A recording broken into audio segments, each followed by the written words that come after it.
जय हिंद मित्रांनो. तर बघा, नुकत्याच आलेली एमपीएससी ग्रुप बी म्हणजेच आपली कंपनीची जाहिरात आहे, तिच्याबद्दल आज आपण थोडक्यात जाणून घेणार आहोत. जे पी एस आय हे पद आहे, ज्याच्यासाठी महाराष्ट्रातील खूप सारे विद्यार्थी जे आहेत हे जीव ओतून तयारी करत असतात, त्या पदाबद्दल आपण थोडी जास्त माहिती घेणार आहोत. तर बघा, जी नुकतीच आलेली जाहिरात आहे तिच्या अंतर्गत आपल्याला बघायला मिळेल, टोटल ज्या जागा आहेत, जे पद भरले जाणार आहेत, हे टोटल पद जे आहेत ते किती आहेत? हे 552 आहेत. आणि त्याच्यामध्ये पी एस आय म्हणजेच पोलीस उपनिरीक्षक याचे पद किती आहेत?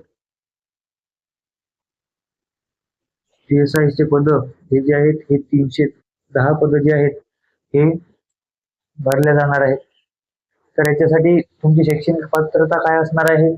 तर शैक्षणिक पात्रता बघा, तुमचं ग्रॅज्युएशन जे आहे ते कुठल्याही फील्डमध्ये असो, जे तुमचं ग्रॅज्युएशन जर कम्प्लीट झालेलं असेल तर तुम्ही याच्यासाठी अप्लाय करू शकता, किंवा तुम्ही तुमच्या ग्रॅज्युएशनच्या जर फायनल इयरमध्ये असाल तरी तुम्ही याच्यासाठी अप्लाय करू शकता. बट एक जी अट आहे ती अशी आहे की ज्यांचं ग्रॅज्युएशन सध्या चालू आहे त्यांना मुख्य परीक्षेच्या अगोदर त्यांचं ग्रॅज्युएशन कम्प्लीट होणं हे अनिवार्य आहे.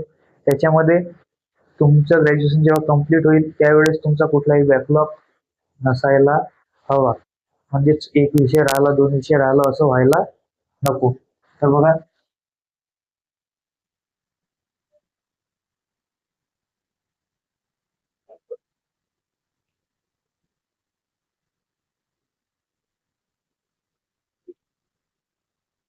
शैक्षणिक पात्रता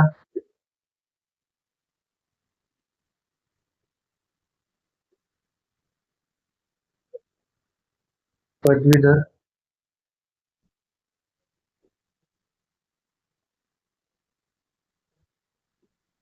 कोणतीही पदवी, त्याच्यामध्ये काही फरक नाही पडत. तुमचं जे ग्रॅज्युएशन आहे रेग्युलर युनिव्हर्सिटी मधून झालेलं आहे किंवा ओपन युनिव्हर्सिटी मधून झालेलं आहे, किंवा तुम्ही इंजिनिअरिंग केलेली आहे, तुमचं बी ए आहे, इकॉनॉमिक्स आहे, याच्यामध्ये काही फरक पडत नाही. तुमचं ग्रॅज्युएशन कम्प्लीट असणं हे फक्त मस्ट आहे.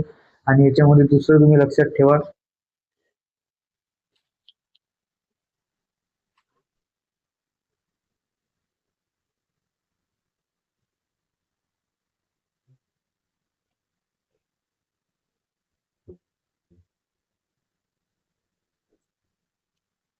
पदवीच्या आठवी वर्षातील जे मुलं आहेत ते सुद्धा याच्यासाठी अप्लाय करू शकतात किंवा एक्झाम फॉर्म भरू शकतात. तर नंतर बघा, वयाची अट काय असणार आहे?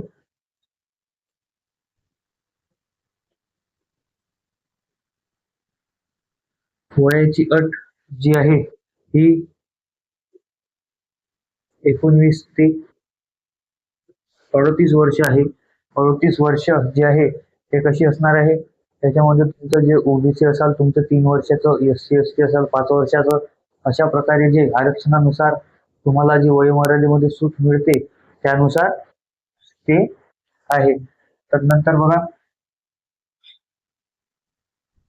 पुढचा पुढचा पॉईंट काय आहे?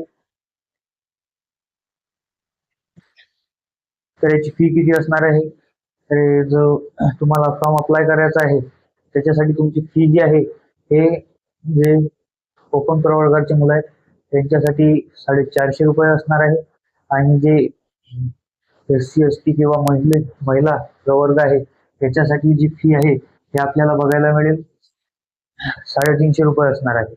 तर नंतर तुमचा पेपर कुठे होणार? तर बघा, नोटिफिकेशन मध्ये स्पष्ट दिलेलं आहे, महाराष्ट्रातील 37 जिल्हा केंद्र. म्हणजे जर बघायचं झालं तर कोणी जर तुम्ही तुमच्या जिल्ह्याच्या ठिकाणी कुठल्याही प्रकारची जी शासकीय शाळा असते त्याच्यामध्ये तुमचा जो पेपर आहे हा कंडक्ट केला जातो, किंवा गव्हर्नमेंट असेल किंवा सेमी गव्हर्नमेंट कॉलेज असतील, स्कूल असतील, त्याच्यामध्ये हा तुमचा पेपर जो आहे हा कंडक्ट केला जातो. हा पेपर जो आहे तुमच्या जिल्ह्याच्या ठिकाणी होत असतो. तसंच ऑप्शन तुम्हाला फॉर्म भरायच्या वेळेस जे आहे हे द्यायचं असतं. त्याच्यामध्ये तुम्हाला फक्त एकच ऑप्शन सिलेक्ट करायचं असतं की तुम्हाला कुठल्या जिल्ह्यामध्ये फॉर्म भरायचा आहे, म्हणजेच एक्झाम सेंटर तुम्हाला कुठल्या जिल्ह्यामध्ये निवडायचं आहे. तर नंतर बघा, हे झाली सर्व माहिती. तर नंतर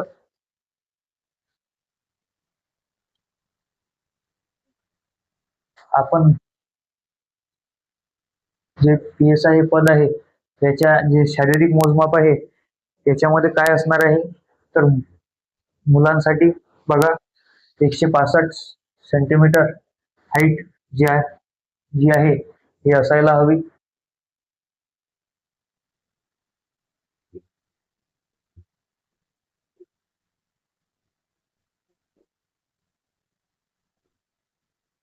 शारीरिक मोजमाप कोणासाठी,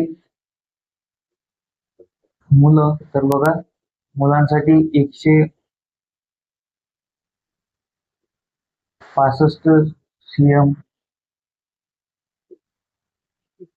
उंची असणार आहे. तदनंतर दुसरं काय असणार आहे, दुसरं तुमची जी छाती आहे ही 79 सेंटीमीटर तशी भरायला हवी.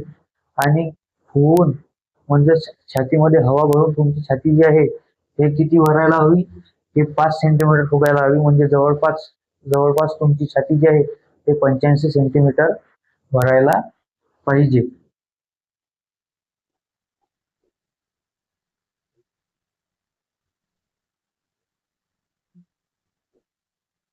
छाती. तदनंतर मुलीसाठी, तर मुलींसाठी बघा ही जी हाईट आहे ही मुलींसाठी 160 सेंटीमीटर असणं अनिवार्य आहे. आणि मुलींसाठी छातीची जी ही मोजमाप आहे हे मुलींचं होत नसतं. तर नंतर बघा ही परीक्षा कशा प्रकारे होते, तर बघा सर्वात प्रथम तुम्हाला जे आहे पूर्व परीक्षेला जायचं आहे. पूर्व परीक्षा जी आहे ही 100 गुणांची असते. 100 गुणांपैकी जर प्रिव्हियस इयर जर कोणी दिलेलं असेल किंवा त्याच्या अगोदर कोणी दिलेलं असेल तर जवळपास 2023 पासून जर एक ट्रेंड बघायचा झाला तर जो कट ऑफ आहे हा 50 ते 165 मार्क जे आहेत हा याच्यामध्ये व्हॅरी करत असतो. आणि प्रत्येक क्वेश्चन त्या एक्झाम मध्ये हा बघायला मिळेल एका मार्क्ससाठी येत असतो. आणि याच्यामध्ये निगेटिव्ह जे आहे 0.25 ची निगेटिव्ह मार्किंग असते. त्याच्यामध्ये बघा जो कट ऑफ आहे तुमचा हा दरवर्षी जो ह्या पेपरच्या लेवलवरती आपल्याला बघायला मिळेल. जर इझी पेपर आला तर कट ऑफ थोडा हाय जातो, मॉडरेट आला तर कट ऑफ मध्यस्थी राहतो. आणि जर पेपर जर खूप हार्ड आला तर बघायला मिळेल हा कट ऑफ जवळपास 52 मार्कापर्यंत तरी आलेला बघायला मिळतो. तरी मी तुम्हाला सांगू इच्छितो, तुम्ही जो तयारी आहे, तुमची जी तयारी आहे ही 70 ते जवळपास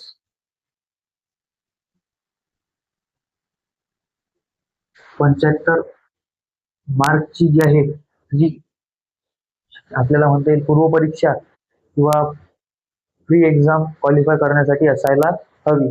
तदनंतर जी आहे तुमची मुख्य परीक्षा, मुख्य परीक्षेमध्ये बघा मुख्य परीक्षा ही 400 मार्कची असते. आणि याच्यामध्ये 200 प्रश्न असतात. 100 प्रश्न असतात. प्रत्येक प्रश्न जेव्हा तुम्ही प्रश्न सोडवता त्यावेळेस तुम्ही लक्षात ठेवा की मुख्य परीक्षेचा जो स्तर आहे किंवा आपल्याला मुख्य परीक्षेमध्ये आलेल्या प्रश्नांची जी लेवल आहे हे पूर्व परीक्षेपेक्षा जास्त बघायला मिळेल. तरी तुम्ही काय करा, प्रीची तयारी न करता तुम्ही मुख्य परीक्षेवरतीच भर द्या. कारण की जेव्हा तुम्ही मुख्य परीक्षेचा अभ्यास करता त्यावेळेस तुमचा स्कोर मुख्य परीक्षेमध्ये जर 70-75 याच्या जवळपास जरी आला तरीही तुम्ही प्री कव्हर करू शकता. जर तुम्ही त्या 400 पैकी जर 200 जर तुमचा स्कोर तिकडे येत असेल तर तुम्ही प्री एक्झाम कधीही क्वालिफाय व्हाल.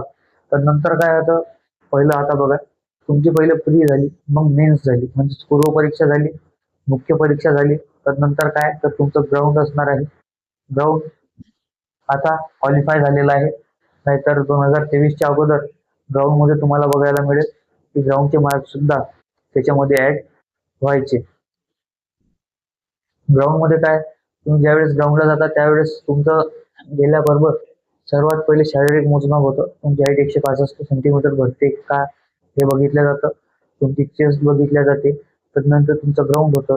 ग्राउंडमध्ये जे इव्हेंट आहेत, गोळाफेक असेल, उंच उडी असेल, लांब उडी असेल, 800 मीटर धावणे असेल, असे इव्हेंट तुमचे झाल्यानंतर त्याच्यामध्ये ठराविक वेळ आहे. त्या वेळेमध्ये जर तुम्ही आले तर ती वेळ धावण्यामध्ये तुम्ही ठराविक वेळेमध्ये आले, तुम्ही त्याच्यामधून क्वालिफाय होऊन जासाल. त्यानंतर जो गोळा आहे हा जो पोलीस भरतीला असतो तशाच प्रकारे आहे. त्यानंतर काय आहे, उंच उडी, लांब उडी जी आहे त्याच्यामध्ये सुद्धा एक ठराविक जी आहे उंची तुम्ही जर गाठली तर तुम्ही त्याच्यामध्ये क्वालिफाय होता. त्यानंतर काय, त्यानंतर असतो तुमची मुलाखत म्हणजेच इंटरव्ह्यू. तर बघा, इंटरव्ह्यू हा कशा प्रकारे असतो, तर इंटरव्ह्यू हा तुमचा एकाच दिवसाचा असतो आणि हा महाराष्ट्र लोकसेवा आयोग म्हणजेच MPSC द्वारा जो आहे हा कंडक्ट केला जातो. हा इंटरव्ह्यू जेव्हा तुमचा होत असतो त्यावेळेस तुम्हाला काय बघायचं आहे, तुमचे राहणीमान व्यवस्थित आहे की नाही, तुमचा प्रेझेन्स ऑफ माइंड कसा आहे, तुम्ही एकदम कठीण परिस्थितीमध्ये कसे रिॲक्ट करता, हे बघण्यासाठी जो आहे हा तुमचा हा इंटरव्ह्यू कंडक्ट केला जातो. त्या इंटरव्ह्यू मध्ये तुम्ही उत्तीर्ण झाल्यानंतर तुमची येते फायनल मेरिट आणि फायनल मेरिट जेव्हा वेळेस येते त्याच्यामध्ये तुमचं नाव असलं तर तुम्ही सिलेक्टेड आहात, नाहीतर पुढच्या वेळेसाठी बेस्ट ऑफ लक. तर बघा, अशा प्रकारे जी आहे ही परीक्षा कंडक्ट होत असते. आता त्या परीक्षेसाठी तुम्ही कशा प्रकारे अभ्यास करायला हवा, तर बघा मी तुम्हाला सांगतो की जी माझी पद्धत आहे ते म्हणजे कशी, मी कुठल्याही एक्झामसाठी प्रिपेअर करण्याआधी किंवा प्रिपरेशन चालू करण्याआधी मी काय करतो, त्या एक्झामचा जे प्रिव्हियस इयर क्वेश्चन पेपर आहेत ते सलग 3 वर्ष अगोदरचे जे पेपर आहेत मी हे घेतो.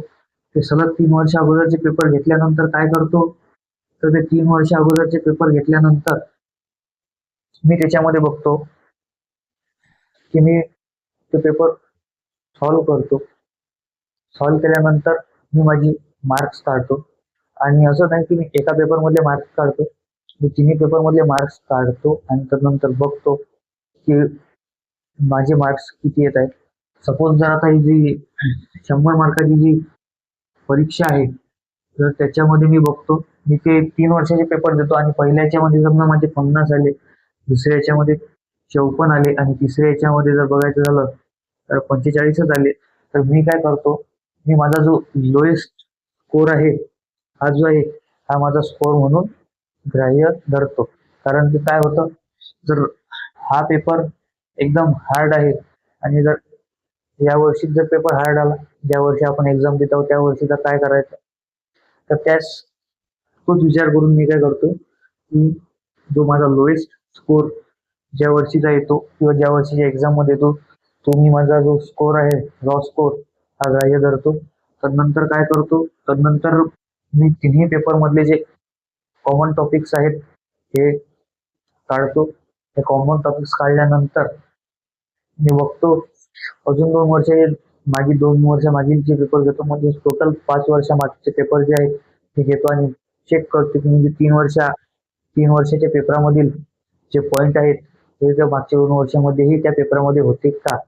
जर ते त्या पेपरामध्ये पॉईंट असतील तर मग मी काय करतो, ते पॉईंट जे आहेत त्या पॉईंटचा जो सखोल अभ्यास आहे तो मी करतो. तो अभ्यास केल्यानंतर तुम्हाला काय कळतं, आणि तसंही बघायचं झालं तर MPSC असेल, UPSC असेल, त्याच्यामध्ये बघा MPSCचा पॅटर्न आहे की जो सध्या चालू आहे 2023 पासून, इतिहासावरती दरवर्षी 10 प्रश्न आहेत आणि त्याच्यामध्येही जो 1857चा उठाव आहे त्याच्या नंतरचा काळ म्हणजे 1857च्या नंतरचा काळ जो आहे त्याच्यावरती भरभरून प्रश्न आलेले आहेत.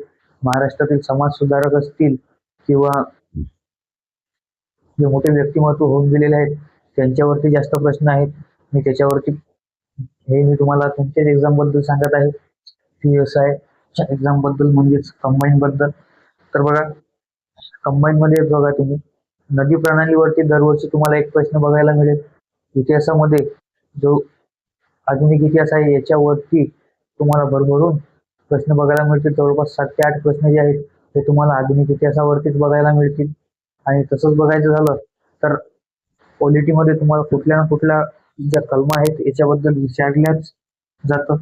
तर आता हा एक्झामचा ट्रेंड फॉलो करत असताना तुम्हाला काय बघायचं आहे की तुम्हाला जेव्हा तुम्ही कुठल्याही ग्रॅज्युएशन लेवलच्या एक्झामचा जर अभ्यास करत आहात तर तुम्हाला वन लाईनर वाचून चालणार नाही.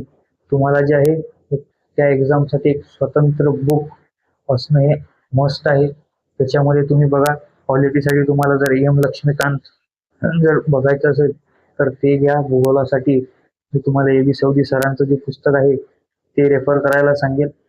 आणि जर कोणी जर नवीन प्रिपरेशन जर आता प्रिपरेशन चालू करत असेल तर त्याने काय करा, त्याने त्याने तर सरळ सरळ प्रत्येक विषयासाठी एक स्वतंत्र बुक आणावं हे मी त्याला सांगेन. जर तसंच बघायचं झालं तर तुमचे जे बेसिक्स असतात हे तुम्ही एकनाथ पाटलांचा जो ठोकळा येतो, तात्यांचा ठोकळा, त्याच्यामधूनही कव्हर केले तरीही चालतील. त्याच्यामध्ये जर बघा, तात्याचा ठोकळा वाचल्यानंतर काय होतं, तुम्ही फक्त जी आपली पूर्व परीक्षा आहे, जे प्री एक्झामिनेशन आहे याच्यासाठी तयार होता. जे मुख्य एक्झामिनेशन आहे याचा वाढता स्तर बघता व याचा येणार प्रश्न विचारण्याची पद्धती बघता तुमचं जे वाचन आहे हे चांगलं असणं आवश्यक आहे. तर तुम्हाला मी एक एक्झामचा एक असा झालेला एक्झाम मधील प्रश्न मी तुम्हाला सांगतो. प्रश्न कशा प्रकारे विचारण्यात येतात. तर बघा, तुमचा प्रश्न काय आहे, 1976 ला भारताची राजकीय व्यवस्था काय होती. राजकीय व्यवस्था काय होती कधी, 1976 ला.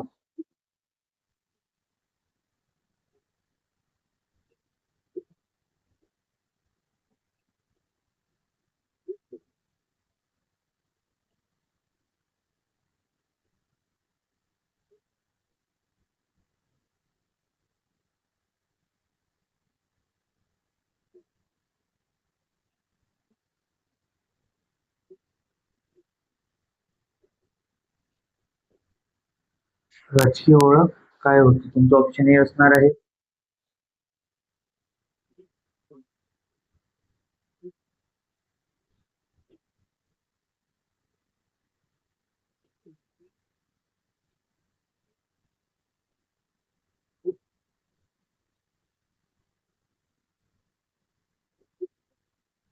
समाजवादी सार्वभौम.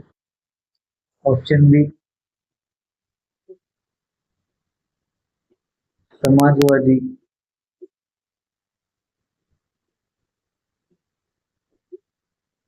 धर्मनिरपेक्ष. ऑप्शन सी काय असणार आहे.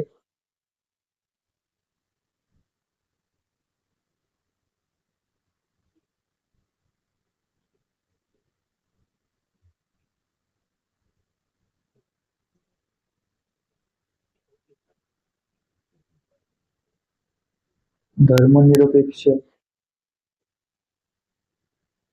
त्यानंतर तुमचं ऑप्शन डी काय असणार आहे. ऑप्शन डी काय आहे, तर ऑप्शन डी असणार आहे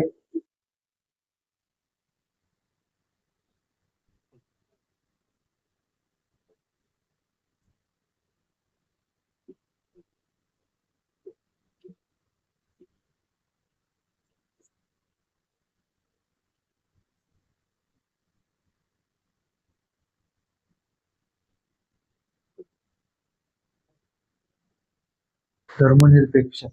हा झाला तुमचा प्रश्न. अशा प्रकारचे प्रश्न जे आहेत आता एक्झाम मध्ये विचारायला सुरुवात झालेली आहे 2023 पासून. कारण की जे ऍप्लिकेशन येतात ते ऍप्लिकेशन जे आहे हे खूप मोठ्या प्रमाणात येण्यास सुरुवात झालेली आहे. त्याच्यामुळे जे तुमचे प्रश्न विचारण्याची पद्धती झालेली आहे ती अशी झालेली आहे. तुम्हाला काय करायचं आहे, आता बघा, 1976 ला भारताची राजकीय ओळख काय होती. आता ज्याने पॉलिटीमध्ये 1976 हे वर्ष वाचलेलं आहे किंवा 1976 ची घटना दुरुस्ती वाचलेली आहे त्याला ते माहीत असणार.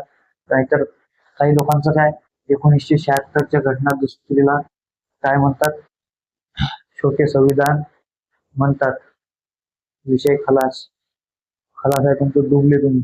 कारण की जोपर्यंत तुम्ही वाचणार नाही तोपर्यंत तुम्हाला कळणार नाही याच्यामध्ये आपली भारताची जी भारतीय संविधानाची प्रस्तावना आहे याच्यामध्ये सुद्धा बदल करण्यात आले व या घटना दुरुस्तीमध्ये खूप मोठ्या प्रमाणामध्ये संविधानामध्ये बदल करण्यात आले, त्यामुळेच या घटना दुरुस्तीला मिनी कॉन्स्टिट्यूशन असं म्हटलं जातं.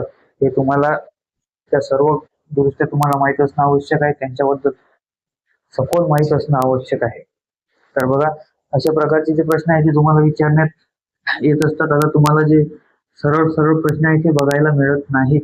तुम्हाला जर हे असं बघायला मिळत नाही, option A, option B, option C, option D अशा प्रकारचे प्रश्न आता फार क्वचित एखादा आला तर आला, नाही तर सर्वात जास्त प्रश्न तुम्हाला बघायला मिळतील जोड्या जुळवा या तत्वावरती कंबाईनच्या एक्झाम मध्ये खूप सारे प्रश्न आलेले बघायला मिळतील. जर तुम्ही जर आता प्रिपरेशन करायला सुरुवात करत असाल तर तुम्ही जर व्यवस्थितरित्या अभ्यास केला तर तुम्ही प्री एक्झामिनेशन क्वालिफाय करू शकता. प्री एक्झाम क्वालिफाय करण्यासाठी तुम्हाला जवळपास 2 ते 3 महिन्याचा जो आहे हा एक चांगला अभ्यासाची किंवा चांगल्या प्रकारे वाचनाची जी आहे ती गरज आहे. पण 2 ते 3 महिन्यामध्ये करणं हे खूप कठीण काम आहे. मेन्स एक्झामिनेशन साठी तुम्हाला नंतर डबल स्टडी करावी लागणार आहे. तर बघा, हे झालं तुमचं कंबाईन बद्दल. आणि याच्या आधी जी आलेली राज्यसेवा आहे, तर राज्यसेवेचा पॅटर्न बदललेला आहे हे आपल्याला माहितच आहे. राज्यसेवेचा पॅटर्न जो आहे हा पूर्ण युपीएससी पॅटर्न आता झालेला आहे. तुम्ही राज्यसेवा करा किंवा युपीएससी करा, सेमच आहे. कारण की आता राज्यसेवेची जी पूर्व परीक्षा आहे एमसीक्यू टाईप आहे. त्याच्यात एक जीएसचा पेपर येणार आणि एक सीसॅटचा पेपर येणार. त्यानंतर सीसॅटचा पेपर तुमचा क्वालिफाईंग आहे, जीएसचा स्कोरिंग आहे. त्यानंतर राज्यसेवेची जी मुख्य परीक्षा आहे त्याच्यामध्ये इंग्लिश व मराठी हे जे 2 पेपर आहेत हे तुम्हाला आता बघायला मिळेल. जी मुख्य परीक्षा होणार आहे राज्यसेवेची या वर्षीपासून ती कशी होणार आहे, ती लिखित स्वरूपाची होणार आहे. म्हणजे ती सब्जेक्टिव्ह टाईप अजून कशी असणार आहे, डिस्क्रिप्टिव्ह असणार आहे. तुम्हाला जे आहे हे हाताने लिहावं लागणार आहे. तर त्याच्यामुळे तुमचं वाचन हे जास्त प्रमाणात असणं आवश्यक आहे. हे तुम्ही लक्षात ठेवत चला. भेटू आपल्या नेक्स्ट व्हिडिओमध्ये. जय हिंद, जय भारत.